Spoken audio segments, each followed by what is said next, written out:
आजच्या व्हिडिओमध्ये आपण भगवान श्री गणेशाने 2 लग्न का केले यावर आधारित कथा बघणार आहोत. बऱ्याच लोकांना माहीत असेल, पण तरीही एकदा तुम्हाला गणेश चतुर्थीनिमित्ताने सांगून देते. सर्वांना माहीत आहे की भगवान गणेशाचे 2 विवाह झाले होते. एक रिद्धीशी आणि दुसरे सिद्धीशी, आणि त्यांच्यापासूनच त्यांना 2 पुत्रही झाले होते, ज्यांना आपण शुभ आणि लाभ म्हणून ओळखतो. पण तुम्हाला माहीत आहे का की भगवान गणेशाचे 2 विवाह का झाले होते? भगवान गणेशाला रिद्धी आणि सिद्धी या दोघांशी लग्न करावे लागले अशी परिस्थिती काय होती? त्यामागील रहस्य काय आहे आणि पौराणिक कथांमध्ये त्यांचे वर्णन काय आहे ते आपण जाणून घेऊया. पण तुम्ही जर माझ्या चॅनलवर नवीन असाल तर माझ्या चॅनलला नक्की सबस्क्राईब करा, जेणेकरून माझ्या ह्या चॅनलवरचे आध्यात्मिक, धार्मिक, वारकरी, सांप्रदायिक व्हिडिओ तुमच्यापर्यंत वेळोवेळी पोहोचत जातील. भगवान श्री गणेशाच्या विवाहासंबंधी मुख्यतः 2 कथा प्रचलित आहेत. यातील एका कथेत तुळशीचे वर्णन आहे. त्यासोबतच गणपतीला तुळस का अर्पण केली जात नाही हे देखील या कथेत सांगितले आहे.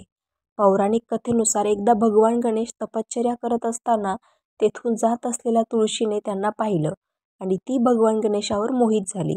तिला त्यांच्याशी लग्न करायचे होते, परंतु भगवान गणेशाने ब्रह्मचर्य पाळण्यास सुरुवातच केली होती, म्हणून त्यांनी तुळशीशी लग्न करण्यास नकार दिला. आपल्या लग्नाचा प्रस्ताव नाकारल्यामुळे संतप्त झालेल्या तुळशीने गणेशाला शाप दिला की त्याची 2 लग्ने होतील. यावर भगवान गणेशाने तुळशीलाही शाप दिला की तिचा विवाह एका राक्षसाशी होईल. त्यानंतरही गणेशाला तुळशी अर्पण करणे वर्ज्य मानले गेले आहे. आणखी एका आख्यायिकेनुसार भगवान गणेशाच्या शरीराच्या रचनेमुळे कोणीही त्याच्याशी लग्न करू इच्छित नव्हते.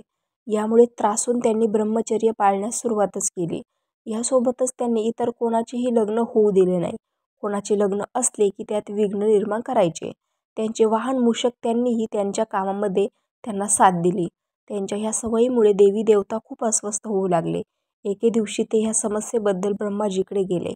देवी देवतांच्या समस्या ऐकून भगवान ब्रह्मदेवाने आपल्या 2 मानस मुलींना भगवान गणेशाकडे शिक्षणासाठी पाठवले. भगवान गणेशाने ब्रह्मदेवाच्या आज्ञेचे पालन केले आणि त्यांच्या दोन्ही मुलींना शिकवायला सुरुवात केली. दरम्यान कोणत्याही लग्नाची बातमी आली की रिद्धी सिद्धी भगवान गणेश आणि मूषक राज या दोघांचे लक्ष वळवायचे. त्यामुळे हळूहळू लग्ने होऊ लागली. पण ही गोष्ट गणपतीपासून फार काळ लपून राहू शकली नाही. रिद्धी सिद्धीच्या या कार्याची माहिती मिळताच ते प्रचंड संतापले. ते रिद्धी सिद्धीला शाप देणारच होते. तेव्हाच ब्रह्माजी तिथे पोहोचले आणि त्यांनी भगवान गणेशाला रिद्धी सिद्धीशी लग्न करण्याचे सुचवले.